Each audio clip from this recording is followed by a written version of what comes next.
Hi friends, எல்லோரும் எப்படி இருக்கீங்க? எல்லோரும் நல்லா இருக்கீங்கன்னு நினைக்கிறேன். இன்றைக்கி வந்து நிறைய பேர் என்கிட்ட, நிறைய பேர் இல்லை, ஒரு சிலர் கேட்டிருந்தாங்க. என்னை நேரில் பார்க்குறவங்களும் கேட்டிருப்பாங்க, அகல்யா அவங்களும் கேட்டிருந்தாங்க. ஸோ ஹேர் வந்து எப்படி நீங்கள் மெயின்டைன் பண்ணுறீங்க, அதுதான் இந்த வீடியோ. ஆக்சுவலாக பார்த்திங்கன்னா சின்ன வயசில் எனக்கு நிறைய ஹேர் இருக்கும். அந்த சிக்கு விழு இல்லையா, டேங்கிள்ஸ், அது விழுறது கூட பிடிக்காம நான் என்ன பண்ணுவேன், அப்பப்போ கட் பண்ணி தூர எரிஞ்சிருவேன். ஏன்னா அந்த அளவு திக்கு ஹேர் எனக்கு உண்டு. அந்தளவு, அதாவது என்னுடைய ஜீன்லேயே வந்து அந்த ஹேர் வந்து ரொம்ப நல்லா இருக்கும். அதனால் எனக்கு ஹேர் நல்லா இருக்குது. ரெண்டாவது விஷயம் என்னென்னா, சின்ன வயசில் வந்து நான் நிறைய டெய்லி வந்து மீன் தான் சாப்பிட்டுக்கிட்டு இருப்பேன். காய்கறிகள்லாம் அந்தளவு சாப்பிட மாட்டேன். அதனால் ஹேர் க்ரோத் நல்லா இருந்துச்சு அப்படின்னு நினைக்கிறேன். அதுக்கப்புறம் நீங்கள் என்னென்ன ரொட்டீன் ஹேருக்கு யூஸ் பண்ணுறீங்க, அதை தான் நீங்கள் ஷேர் பண்ண சொல்லியிருக்கீங்க. நான் வந்து என்ன பண்ணுவேன் அப்படின்னா, நார்மல் கோக்னட் ஆயில் தான் நான் வந்து யூஸ் பண்ணுவேன். ஆக்சுவலாக வீட்டில் இருந்து நான் எப்போவுமே, வீட்டில் இல்லை, வீட்டில் உள்ள மில்லு, பக்கத்தில் உள்ள மில்லில் வந்து நான் அந்த மாதிரி செக்கு எண்ணெய் தான் நான் வாங்கிக்குவேன். இது வந்து 1/4 லிட்டர் பாட்டில்.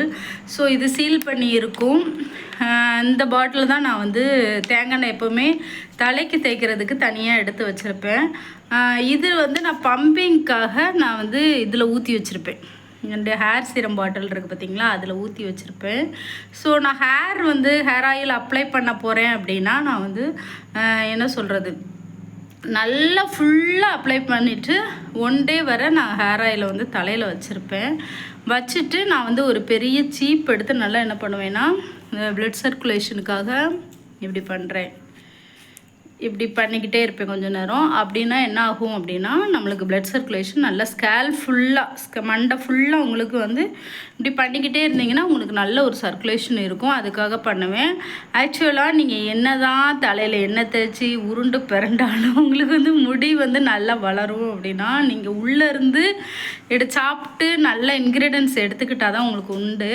அதுபோக நீங்கள் வெளியிலேருந்தே கேர் கொடுத்தீங்கன்னா ஒரு யூஸும் கிடையாது. என்னை பொறுத்தளவில் நிறைய ஹேர் ஆயில் பிஸ்னஸ் அதெல்லாம் பண்ணுறாங்க, சரி அவங்க பண்ணட்டும்.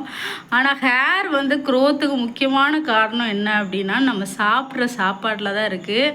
அயன், கால்சியம் நிறைய இருக்கிற டயட் நீங்கள் எடுத்துக்கிட்டிங்கன்னா ஹேர் வந்து தன்னாலே முடி நிறைய வளரும்.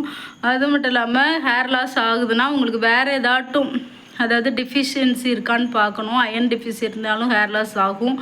அதை முதல்ல சரி பண்ணணுமே ஒழிய, நீங்கள் வந்து வெளியிலேருந்தே அதை வந்து மெயின்டைன் பண்ணால் மெயின்டைன் ஆகாது. என்னையை பொறுத்தளவு, உலகத்தை பொறுத்தளவு அதுதான் உண்மை. ஸோ அதை தெரியாமல் இந்த ஹேர் ஆயில் யூஸ் பண்ணலாமா, அமேசான் கார்ட்டில் உள்ளது யூஸ் பண்ணலாமா, அதெல்லாம் எனக்கு சிரிப்பாக வரும் அதெல்லாம் பார்த்தா. ஸோ நீங்கள் என்ன பண்ணுறீங்க அப்படின்னா, நல்ல டயட் எடுத்துக்கோங்க. நீ ஹேர் ஆயிலுக்கு காசு கொடுத்து வாங்குறத விட அந்த காசுக்கு நீங்கள் டெய்லி 2-3 வெஜிடபிள்ஸ் எடுத்துக்கிட்டாலே உங்களுக்கு ஹேர் நல்லா கொட்டுன்னு கொட்ட போகுது. நீங்கள் வந்து டெய்லி வந்து முட்டை, சரிங்களா, அதுக்கப்புறம் டேட்ஸு, முருங்கைக்காய், முருங்கைக்கீரை, அதுக்கப்புறம் வந்து நிறைய நட்ஸ்னால் ஒரு டெய்லி வந்து ஒரு 6 பீஸ் அந்த மாதிரி, பாதாம், முந்திரி எல்லாமே 6 பீஸ் அந்த மாதிரி சாப்பிட்லாம். ஸோ நட்ஸு, அப்புறம் டெய்லி தேங்காய் சாப்பிடுங்க, பச்சை தேங்காய் சாப்பிடுங்க. நிறைய ஹெல்த் பெனிஃபிட்ஸ் இருக்குது. ஸோ நானுமே எங்கள் வீட்டில், எங்கள் அம்மா வீட்டில் மரம் இருக்கிறதுனால நான் வந்து நிறைய தேங்காய் வந்து இன்டேக் எடுக்க ஆரம்பிச்சிருக்கேன். ஸோ அது நல்லா இருக்குது. அதுக்கப்புறம் தண்ணி நிறைய குடிங்க. தண்ணி நிறைய குடிச்சிங்க அப்படின்னா உங்களுக்கு வந்து நல்ல ஒரு என்ன சொல்கிறது, ஹெல்த்தே நல்லாயிருக்கும், உங்கள் பாடியே நல்லாயிருக்கும், டயர்டாகாமல் அந்த மாதிரி இருக்கும். ஸோ தண்ணி நிறைய குடிங்க. அப்புறம் ஹெல்த்தியான டயட் சாப்பிட்டுக்காங்க. முக்கியமாக நான் சொன்ன மாதிரி முருங்கைக்காய், முருங்கைக்கீரை, அப்புறம் கீரைகள் எல்லாமே சாப்பிட்டுக்கலாம். அதுக்கப்புறம் கேரட் சாப்பிடுங்க, சரிங்களா. அதுக்கப்புறம் பீட்ரூட் சாப்பிடுங்க. அதுக்கப்புறம் நிறைய முட்டைகோஸ் சாப்பிடுங்க. இதெல்லாம் நீங்கள் சாப்பிட்டிங்கனாலே பாடி ஹெல்த்தியாக இருக்கும். ஃபிஷ் வந்து மறக்காமல் சாப்பிடுங்க. அதுக்கப்புறம் சிக்கன் அந்த மாதிரி மட்டும் வச்சு, ரைஸ் நிறைய வைக்காமல் இந்த மாதிரி ஐட்டம்ஸ் வந்து நிறைய எடுத்துக்கிட்டிங்கன்னா, இன்டேக் நிறைய எடுக்க உங்களுக்கு வந்து நல்ல ஹேர் க்ரோத் இருக்கும்.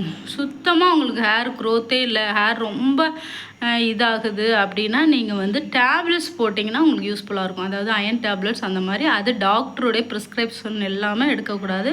ஸோ அவங்ககிட்ட போய் கன்சல்ட் பண்ணி எடுத்துக்கிட்டிங்க. எவ்வளோ மில்லிகிராம் உங்களுக்கு தேவைன்னு அவங்களுக்கு தான் தெரியும். ஸோ பெர் பாடி வெயிட்டுக்கு இவ்வளோ மில்லிகிராம் இருக்கும். ஸோ அது வந்து நீங்கள் பார்த்துட்டு சாப்பிட்டிங்கன்னா கொஞ்சம் க்ரோத் வந்து நம்ம இந்த வெளியிலேருந்து ஆகாரம் சாப்பிட்றதோட நீங்கள் உள்ளேருந்து அந்த டேப்லெட்ஸ் கொஞ்சம் எடுத்துக்கிட்டிங்கன்னா சீக்கிரமாக உங்களுக்கு கொஞ்சம் ஹேர் வந்து க்ரோத் நல்லாயிருக்கும். இதுதான் என்னுடைய ஹேர் கேர் டிப்ஸு.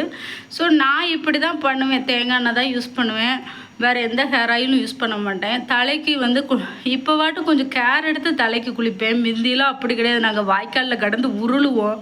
இந்த சைட்லேருந்து அந்த சைடு உருளுவோம், அந்த சைடு இந்த சைடு உருளுவோம். ஸோ எங்களுக்கு அப்போலாம் ரொம்ப ஹேர் க்ரோத் இருந்துச்சு. இப்போ காரணம் என்னென்னா இப்போது ஓரளவு இருக்க தான் செய்யும். இப்போ ஏஜ் ஆக ஆக அந்த டெஃபிஷியன்சியால் முடி கொட்டுறது கொஞ்சம் குறைஞ்சிருக்கு. முடி கொட்டுறது கொஞ்சம் அதிகரிச்சிருக்கிறதுனால முடி வந்து கொஞ்சம் கம்மியாக தெரியுதே தவிர மற்றபடி எனக்குமே ஹேர் க்ரோத் நிறைய இருந்துச்சு. ஓகே ஃப்ரெண்ட்ஸ், நான் நிறைய வெட்டிடுவேன். எனக்கு வந்து இந்த லாங் ஹேர் மெயின்டெனன்ஸ்லாம் எனக்கு பிடிக்காது. ஏன்னா என்னால் அதை மேனேஜ் பண்ண முடியாது. நான் எப்போவுமே என்ன பண்ணுவேன்னா வீட்டுக்கு வந்தோடனே ஹேரை விரித்து போட்டுட்டு இருப்பேன். அப்போ எனக்கு வந்து இப்படிலாம் இருந்துச்சுன்னா வேர்க்கும், உள்ளுக்குள்ளே வேர்த்துச்சுன்னா எனக்கு சளி பிடிக்கும். அந்த மாதிரி கம்ப்ளைண்ட்ஸ்லாம் வர ஆரம்பிக்கும். சைனஸ் ப்ராப்ளம் இருக்கிறனால அதனால் ஹேரை கட் பண்ணிட்டேன்னா நான் ஈஸியாக ஹேர் வந்து வாஷ் பண்ணிக்கலாம். கொஞ்சோண்டு ஆயில் அப்ளை பண்ணால் போதும், கொஞ்சோண்டு சீரம் அப்ளை பண்ணால் போதும், ஷாம்பு கொஞ்சோண்டு யூஸ் பண்ணால் போதும். ஸோ அந்த ஒரு பர்பஸ்க்காக தான் நான் வந்து இது வந்து பண்ணுறேன். அடுத்தது வந்து நான் ஷாம்பு போட்டுட்டு என்ன ஷாம்பு யூஸ் பண்ணுறேன், எப்படி வாஷ் பண்ண பிறகு என்னென்ன பண்ணுறேன் அப்படிங்கிறத அடுத்த வீடியோவில் பார்க்கலாம். பாய்.